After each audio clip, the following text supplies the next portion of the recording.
Hello बच्चों, आप सबका स्वागत है हमारे नए YouTube चैनल पर।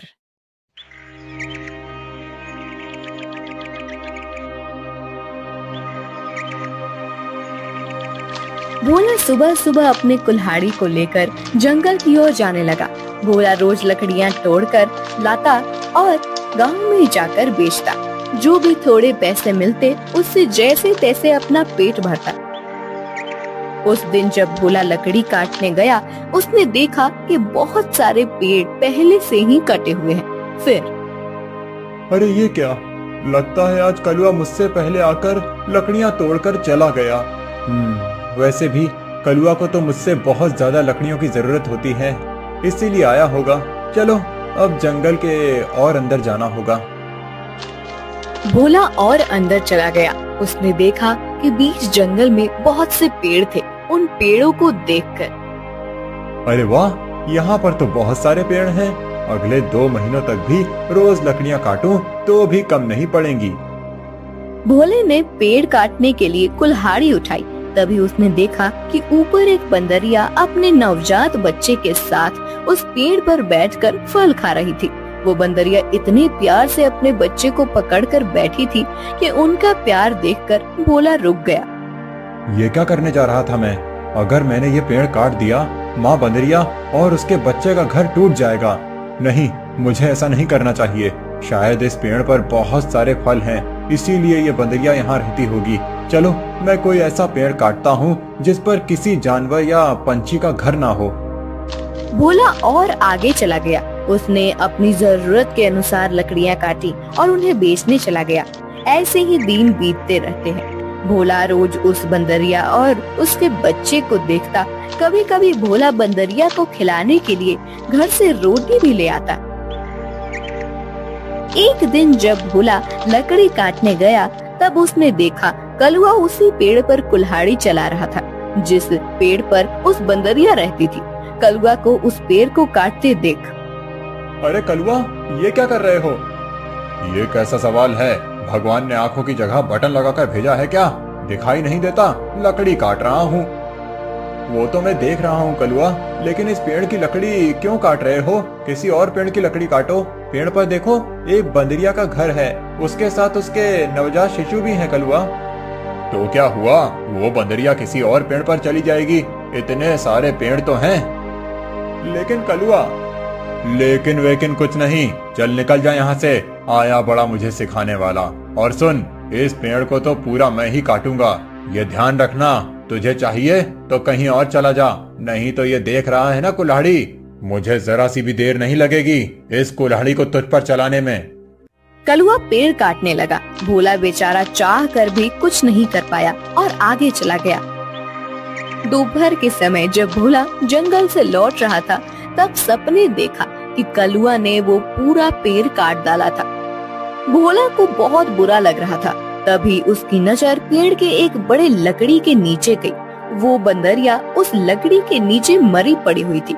उसे देख भोला के आंखों में आंसू बहने लगे। भोला को लग रहा था कि शायद उसके बच्चे की भी मौत हो गई है। भोला उस बंदरिया के पास गया।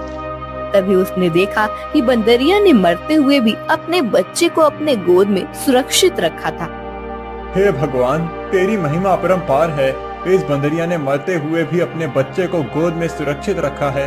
सच में माँ आखिर माँ ही होती है। लेकिन अब इस बच्चे का क्या होगा? कलुआ भी कितना दुष्ट है।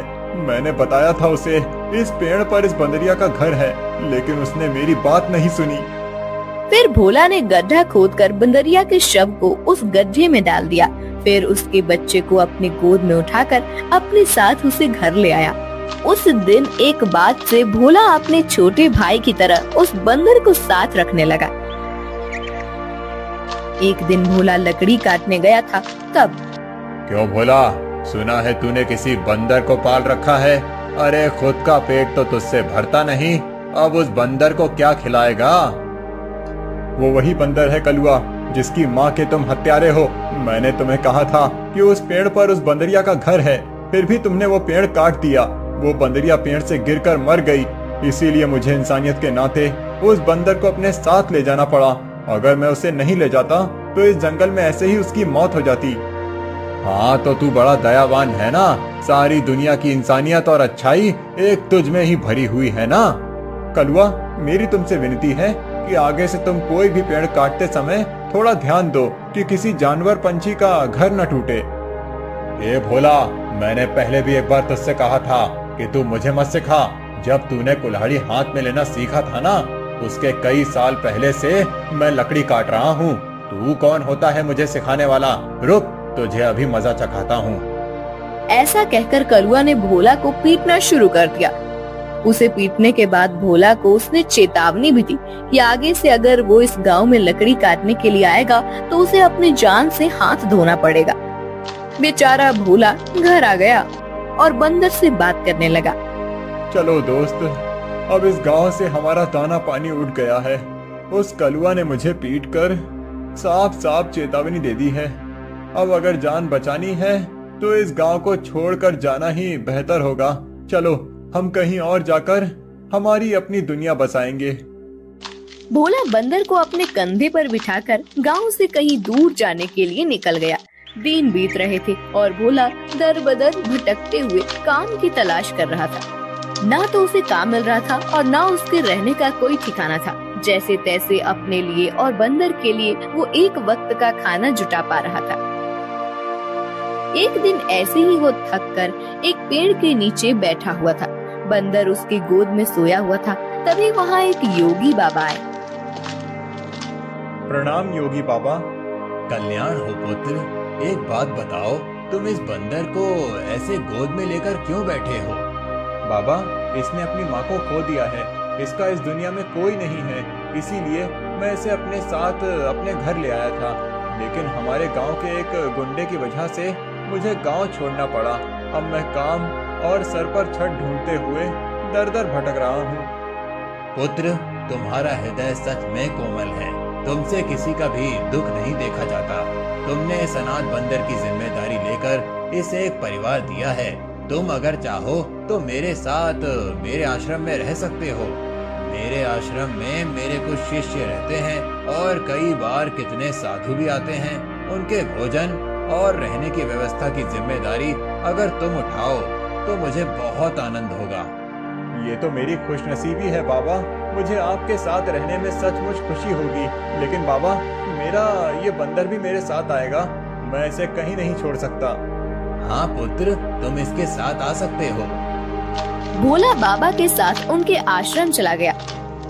भोला अब योगी बाबा के आश्रम में सफाई, भोजन व्यवस्था, हवन की सामग्री ले आना, बाबा जी के शिष्यों की सहायता करना, ऐसे सारे काम करने लगा। भोला का बंदर हमेशा उसके साथ रहता था। योगी बाबा भोला का काम और उसकी काम के प्रति निष्ठा देखकर खुश थे। बाबा हमेशा अपने बाकी शिष्य और साधुओं से भोला की तारीफ करते थे। बाबा जी का एक शिष्य था मानिक, जो भोला की तारीफ से बहुत जलता था। उसे लगता था कि भोला तो एक साधारण लड़का है, फिर भी बाबा जी उसकी बड़ी तारीफ करते हैं। जबकि मैं इतनी पढ़ाई करता हूँ, वेद पाठ करता हूँ, फिर भी बाबा जी को मेरी कोई अहमियत नहीं है। एक दिन, माणिक भैया, ये लीजिए, आपके लिए ये ताजे फल लेकर आया हूँ। भोला, आजकल तुम ज्यादा आलसी हो चुके हो। तुम्हें ज्यादा खाना ना पकाना पड़े, इसीलिए तुम ये फल लेकर आते हो। ऐसी बात नहीं है भैया, वो बाबूजी ने आज सबको फलहार करने को कहा है, इसीलिए मैं फल लेकर आया था। भोला बात कर ही रहा था कि तभी उसका दोस्त बंदर आया और उसने मानिक के फल खा लिए। अरे अरे, ये क्या? अरे संभालो तुम्हारे इस बंदर को। पूरे आश्रम को सर पर उठाकर रखा है।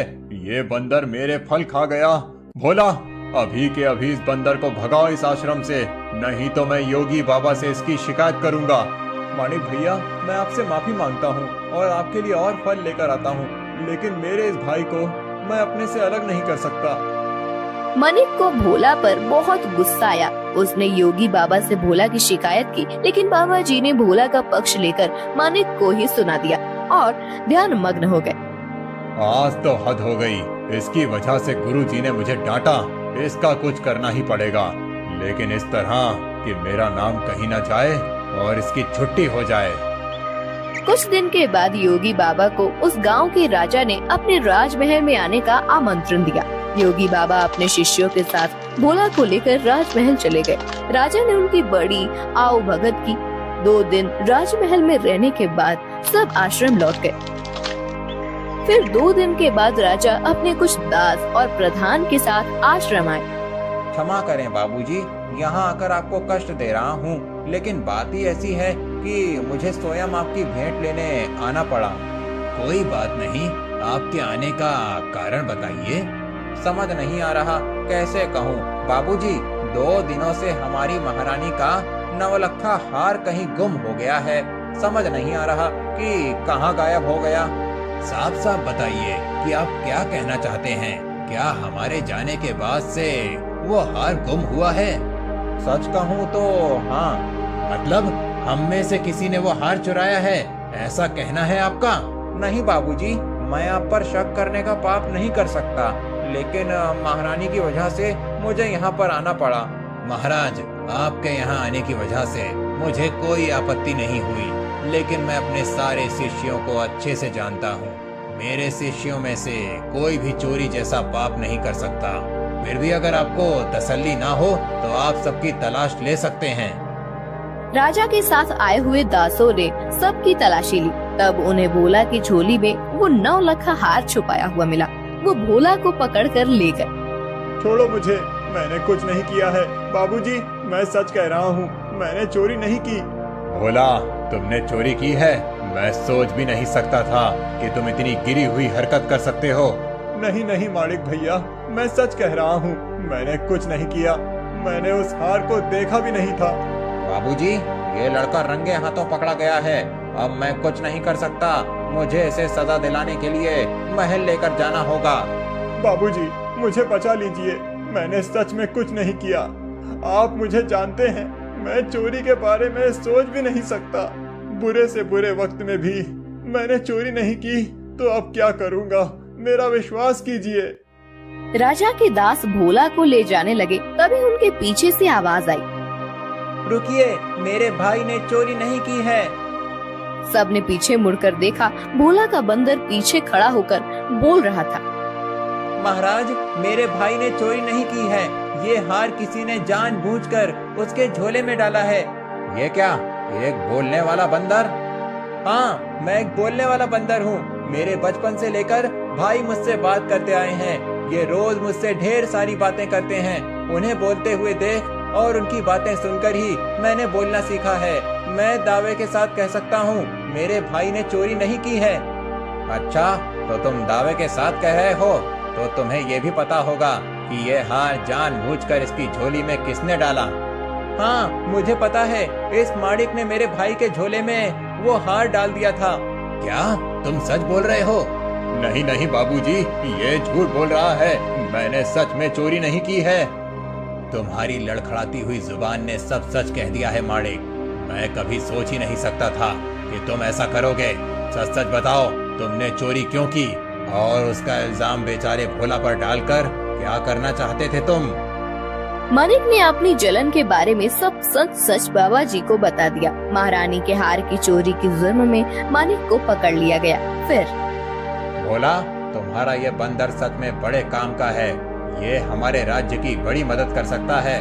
मैं चाहता हूँ कि तुम इसके साथ हमारे राज्य के गुप्तचर बन जाओ और हमारे शत्रुओं की गतिविधियों पर नजर रखो। इस बंदर पर किसी को शक नहीं होगा और तुम आसानी से सब पर नजर रख पाओगे। इस काम के बदले में तुम्हें बहुत धन दिया जाएगा। राजा जी की बात भोला को सही लगी। योगी जी ने उसमें हामी भरी। भोला अब राज्य का पहला ऐसा गुप्तचर बन गया जिसका साथ ही एक बंदर था।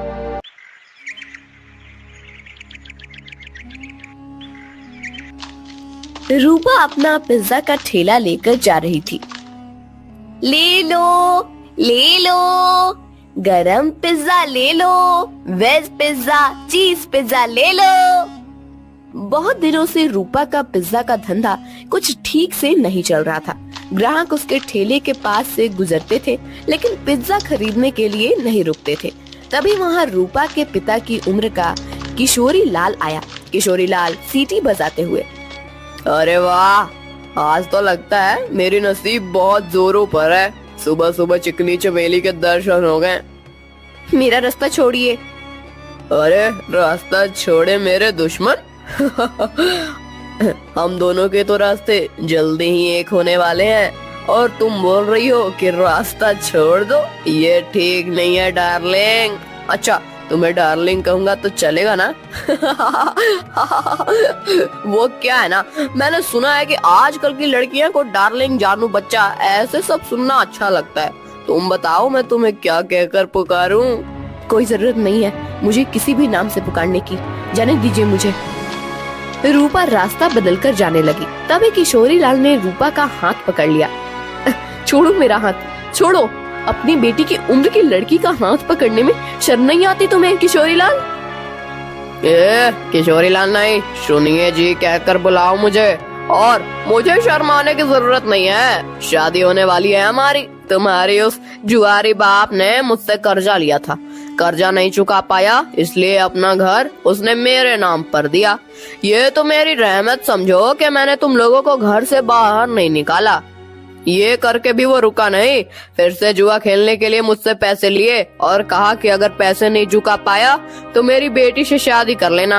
अब एक तो तुम्हारे बाप को कहो कि मेरे पैसे लौटाए, नहीं तो तुम मुझसे शादी करने के लिए तैयार हो जाओ। हाँ। रूपा मायूस होकर घर चली आई। उसने अपनी माँ भारती को रोते हुए सब बात बता दी। तभी रूपा के पिता, अरे सही तो कह रहे थे सेठ, तुम्हारे तो नसीब खुल गए हैं कि इतने अमीर आदमी से तुम्हारी शादी होगी। नहीं बापू, मैं इतने बड़े आदमी से शादी नहीं करूंगी, चाहे कुछ भी हो जाए। और माँ, आज के बाद मैं नहीं जाऊंगी पिज्जा का ठेला लेकर। रूपा अंदर जाकर रोने लगी। अगले दिन से भारती पिज्जा बेचने जाने लगी। कुछ दिन हो गए, लेकिन फिर भी जितनी जरूरत थी उतना धंधा नहीं हो रहा था। भारती बहुत परेशान हो गई थी। दिन भर पूरे गांव में घूमने के बाद रात को भारती घर जा रही थी। वो एक जगह पर बैठ गई। हे भगवान, और कितनी परीक्षा लोगे हमारी। इतनी मेहनत करके भी पैसे हाथ में नहीं आते। पति है जिसे जुआ खेलने से फुर्सत नहीं मिलती। एक लौती बेटी है, इतनी रूपवती है, लेकिन उसके पीछे वो किशोरी लाल पड़ा है। मेरी बेटी को उस किशोरी लाल के चंगुल से कैसे बचाऊं? पता नहीं ये पिज्जा का धंधा क्यों चल रहा है। अगर पैसे नहीं मिले तो क्या करूंगी? भारती अपने आप से बात कर रही थी। तभी उसके पास एक बूढ़ी दादी आकर बैठ गई। क्या हुआ बेटी, क्यों रो रही हो? क्या बताऊं अम्मा, मेरे जीवन में इतनी परेशानियां हैं कि क्या कहूं। भारती ने अपनी राम कहानी बूढ़ी अम्मा को बताई। बेटा ये लो, कल से तुम ये मसाला डालकर पिज्जा बनाना। देखना, इस जादुई मसाले से जो पिज्जा बनेगा उसका स्वाद के चर्चे दूर दूर तक होंगे। जल्द ही तुम्हारी सारी परेशानियां दूर हो जाएंगी। भारती को वो मसाला देकर बूढ़ी अम्मा गायब हो गई। अगले दिन भारती ने उस जादुई मसाले से पिज्जा बनाया। अरे वाह माँ, आज तो पिज्जा की खुशबू बहुत अच्छी आ रही है। मैं एक खाकर देखूं? वाह माँ, ये तो सच में बहुत अच्छा बना है। कैसे बनाया तुमने ये? इसमें कुछ अलग डाला है क्या तुमने? हाँ, कल रात को ये थक कर उस पुराने खंडर के पास बैठी थी, तभी वहाँ एक बूढ़ी अम्मा आई थी। मैं बहुत परेशान होकर रो रही थी। तभी उन्होंने मुझे मेरे रोने का कारण पूछा। जब मैंने उन्हें हमारे बारे में सब सच बताया, तब उन्होंने मुझे ये मसाला दिया और कहा कि इसमें पिज्जा में डालकर पिज्जा बनाऊंगी तो पिज्जा का स्वाद बढ़ जाएगा। वही मसाला में डाला है अभी इसमें। क्या? उस खंडर के पास? माँ, तुम्हें पता नहीं वहाँ क्या है? तुम इतनी डर क्यों रही हो? ऐसा क्या है वहाँ पर? अरे माँ, कहते हैं कि वहाँ पर एक बूढ़ी का भूत रहता है। तुम्हें जो बूढ़ी अम्मा मिली थी, कहीं वो वही भूत तो नहीं थी? ये क्या बोल रही हो तुम बेटा? कल मेरी मुलाकात एक भूत से हुई थी, लेकिन उसे देखकर ऐसा लग तो नहीं रहा था। लेकिन माँ, ये तो सोचो कि कोई सामान्य औरत तुम्हें जादुई मसाला कैसे देगी? हो ना हो वो जरूर कोई भूत ही होगी। अब वो कोई भी हो, क्या फर्क पड़ता है? अगर उसके इस मसाले की वजह से हमारे पिज्जा की बिक्री बढ़ गई तो अच्छी ही है ना। सोचो, हम उस किशोरी लाल के सारे पैसे चुका देंगे तो उसे तुम्हारा पीछा छोड़ना होगा। हाँ, ये बात तो है। सिर्फ एक बात याद रखना, किसी को कानो कान खबर न हो कि हमें किसी भूतनी ने जादुई मसाला दिया था। भारती अपना ठेला लेकर निकल पड़ी। जादुई पिज्जा की महक पूरे गांव में फैल रही थी। अरे भारती, आज तो बहुत बढ़िया खुशबू आ रही है तुम्हारे ठेले से। जरा एक दो पिज्जा खिलाओ तो। भारती ने लालचंद को गर्मा गर्म पिज्जा सॉस के साथ दिया। लालचंद पिज्जा खाने लगा। अरे वाह, क्या स्वाद है। वाह वाह, मजा आ गया। भारती, क्या खूब पिज्जा बनाया है। आज तुमने सच में दिल खुश हो गया। वैसे तो मुझे ये पिज्जा कुछ खास पसंद नहीं है। ये तो सारे नए जमाने के चोचले हैं, लेकिन उसकी सुगंध इतनी अच्छी आ रही थी कि मेरा जी मचल गया। ओह, ये लो पैसे, और एक काम करो, 4 पिज्जा पैक करके देना, घर पर ले जाता हूँ, बच्चों को बहुत पसंद आया। लालचंद की आवाज सुनकर कुछ और लोग वहाँ आ गए और पिज्जा खरीदने लगे। भारती बहुत ज्यादा खुश हो गई, क्योंकि आज उसकी बोनी ही एकदम बढ़िया हो गई थी। कुछ देर के बाद भारती गांव से होकर कॉलेज पर चली गई। कॉलेज के बहुत सारे बच्चों ने पिज्जा खरीदा। दोपहर तक सारे पिज्जा खत्म हो गए। भारती घर आ गई। माँ, इतनी जल्दी आ गई आज? अरे पूछो ही मत, आज तो गजब हो गया। सच में उस मसाले ने तो कमाल कर दिया। जब मैं यहाँ से निकली, थोड़ी दूर पर लालचंद सेठ मिल गए। पिज्जा की खुशबू से गीचे चले आए। 2-3 पिज्जा खा लिए उन्होंने और 4 पैक करके घर ले गए। इतनी तारीफ कर रहे थे पिज्जा की कि क्या ही बताऊं। उनकी आवाज सुनकर कुछ और गांव वाले आए और उन्होंने भी पिज्जा खरीद लिया। आज तो बहुत अच्छी बोनी हो गई थी। फिर मैं कॉलेज पर चली गई। वहाँ भी बच्चों की खाने की छुट्टी हुई थी। क्या कहते हैं उसे? हाँ, रिसेस। बहुत से बच्चे बाहर आए और पिज्जा लेकर चले गए। सारे पिज्जा खत्म हो गए। अरे वाह, मतलब भूतनी ने दिए हुए मसाले ने आपका काम कर दिया। माँ, अगर रोज ऐसे ही पिज्जा की बिक्री होने लगी तो बहुत जल्द हम सारा कर्जा चुका देंगे। हाँ बेटा, ऐसा ही होगा। एक दिन, रूपा, मैं सोच रही हूँ कि मैं दोपहर को घर आ जाती हूँ। बाद में पूरा टाइम मैं खाली बैठ रहती हूँ, तो क्यों न शाम के समय भी पिज्जा का ठेला लगाना शुरू कर दूँ। लेकिन माँ, तुम कितना काम करती हो? शाम को भी काम करोगी तो थक नहीं जाओगी? थक तो जाऊंगी, लेकिन सोचो, मुनाफा भी तो दुगना हो जाएगा। अगले दिन से भारती शाम के समय भी जादुई पिज्जा का ठेला लगाने लगी। उसे दुगना मुनाफा होने लगा। कुछ दिनों में भारती के पास बहुत सारे पैसे जमा हो गए। एक दिन वो कर्ज के सारे पैसे लेकर किशोरी लाल के कोठी पर चली गई। आओ आओ भारती, आज सुबह सुबह मेरी कोठी पर। लगता है शादी की बात करने आई हो। किशोरी लाल, मैं पागल नहीं हूँ जो मेरी रूपवती बेटी का हाथ उसके बाप की उम्र के आदमी के हाथ में दे दूं। बिल्कुल, तुम पर ही गई है तुम्हारी बेटी। कुछ दिन पहले वो भी यही कह रही थी, लेकिन शायद तुम दोनों को अभी तक समझ नहीं आया है कि रमेश ने ही मुझसे वादा किया है कि अगर उसने लिए हुए कर्जे को वो चुका नहीं पाया तो वो रूपा का हाथ मेरे हाथ में दे देगा, और तुम लोग तो मुझे पैसे वापस करने से रहे। तो तुम्हारे पास चारा ही क्या है? अपने सपनों से बाहर आओ किशोरी लाल। कहीं ये कांच का सपना टूट गया तो उस टूटी हुई कांच के टुकड़े आँखों में चुभ जाएंगे और आँखों से खून बहने लगेगा। ये लो, मैं पैसे लेकर आई हूँ। तुम्हारा सारा कर्जा सूद समेत लौटा रही हूँ। क्या? कैसे? वो भी इतने सारे पैसे आए कैसे तुम्हारे पास? ये ले तेरे पैसे, और आगे से मेरे दरवाजे पर आने की जरूरत मत करना। और हाँ, मेरी बेटी को आंख उठाकर भी मत देखना आज के बाद। भारती किशोरी लाल के कोठी से चली गई। किशोरी लाल अपने कंप्यूटर के सामने बैठकर स्टॉक एक्सचेंज में ट्रेड करने लगा। कुछ दिनों के बाद भारती को कॉलेज के कैंटीन में पिज्जा बनाने का काम मिल गया। उसने अब पिज्जा का ढाबा शुरू कर दिया था।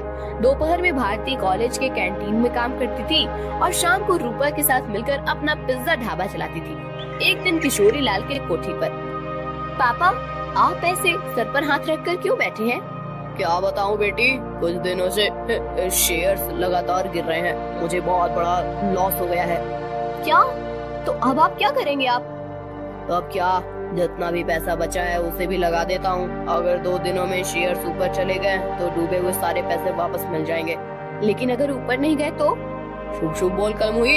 एक तो मैं पहले ही इतने टेंशन में हूँ और तू ऐसी बातें कर रही है। जा अब यहाँ से। 3 दिन बीत गए लेकिन शेयर मार्केट ऊपर नहीं आया। किशोरी लाल के बच्चे खुचे पैसे भी डूब गए। उसे अपनी कोठी भी बेचनी पड़ी। अब किशोरी लाल रास्ते पर आ गया था। किशोरी लाल को लॉस से इतना धक्का लगा कि उसकी हालत बहुत खराब हो गई और उसने बिस्तर पकड़ लिया। घर की जिम्मेदारी अब शीतल पर आ गई। गांव में ही एक छोटे से टूटे फूटे घर में दोनों रहने लगे। 3 महीने के बाद, पापा ये लीजिए, दवाई पी लीजिए। बेटा, दवाई के लिए पैसे कहाँ से आए तुम्हारे पास? पापा मैं एक जगह करती हूँ, उससे जो पैसे आते हैं उसी में दवाई लेकर आई हूँ।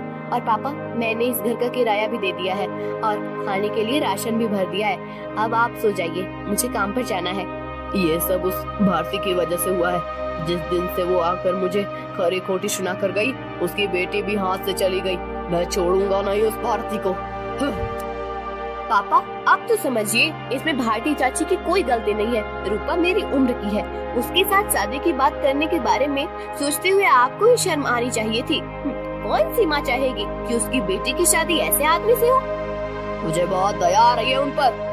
दया तो उन्होंने हम पर दिखाई है पापा। मैंने आज तक आपको बताया नहीं, लेकिन हमारा घर जो चल रहा है ना, वो उनकी वजह से है।